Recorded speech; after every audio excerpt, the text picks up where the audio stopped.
Hello, my dear viewers. I'm here to tell you.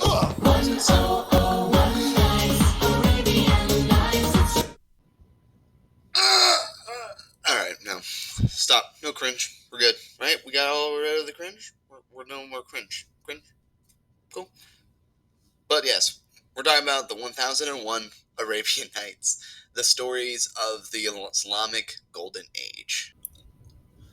Before I continue, please like and subscribe and share this to a friend who wants to learn more about Islamic culture. The Islamic Golden Age was around the 7th century to 13th century. It was called the Golden Age because during the time the Muslims had so much land that it spawned poetry, engineers, science, different things that would of course help it grow and expand even bigger.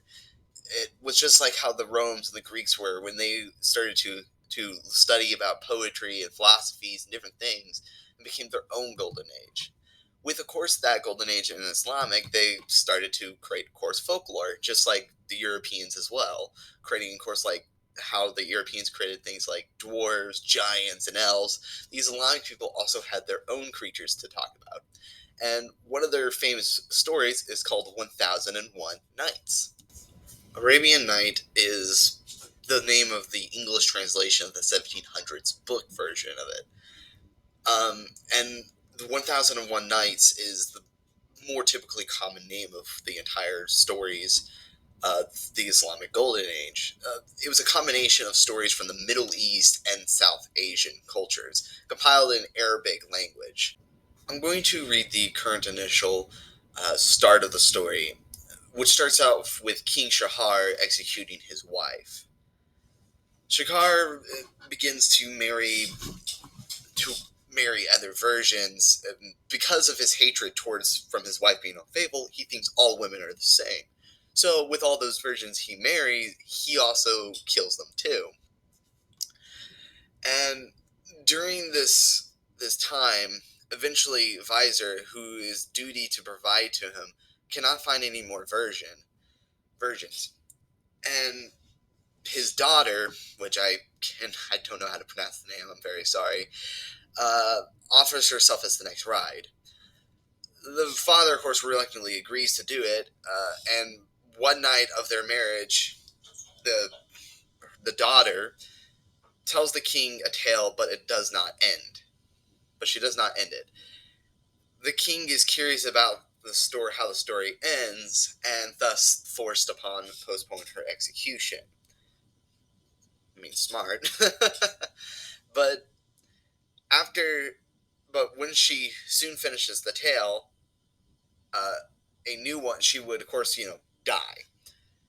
So she keeps always continuing the story until she continued to postpone her own execution as she goes for 1001 nights of postponing her execution and dying.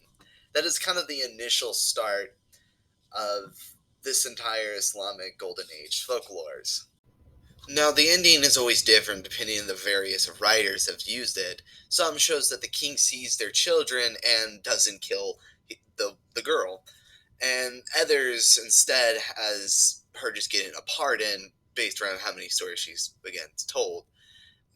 This comes to varieties of different ways how stories are told, just like how King Arthur's stories are told. There's different varieties of types based around maybe decades or ages and being handed to different people. There are many famous tales that come from the 1001 Nights stories, one of them being the King of Persia, another being the Voyages of Seafaring Sailor, and the Lost Talisman. There's many stories, including one of them being would inspire the story of Aladdin. I have a challenge for you. I want you to go read the 1000 Nights stories and the different tales from it, and tell kids, or even people who are interested in literature about the stories you've read, and to teach other people about what you've learned about the Islamic Golden Age and their folklore and so on. That is all for today. I'm signing out. Bye.